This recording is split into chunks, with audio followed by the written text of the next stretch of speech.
This is Jack. He has Ehlers-Danlos syndrome and hypotonia. This means he has very loose joints and very weak muscles. The combination of that make writing slow, difficult, and very painful. Here is one way we can accommodate that using his Chromebook. So the first thing I do is I open the worksheet book on my phone and I take a screenshot of each page of the worksheet.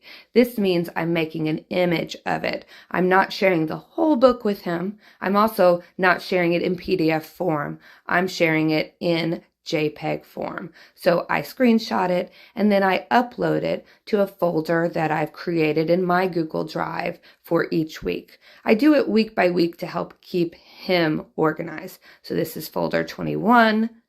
Here I'm selecting the worksheet that I just made. I'm naming it something simple and I'm uploading it. And I do this for each page of the book. So it's 6 pages a week. And then I have to go back and share that folder with Jack so that he has access to it. So that's what I'm doing now. I'm clicking share and I'm adding Jack as an editor to that folder. I do this during before school care while I'm walking around supervising kids.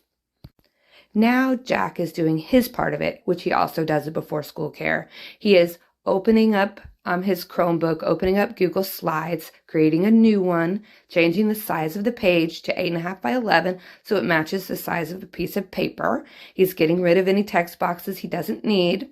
And he's going to background and he is finding the images that I shared with him. So he's in his Google Drive looking for this week's folder and this week's images. And he does this at before school care while the rest of the kids are reading books or doing puzzles or playing. It doesn't take very long for him to do this.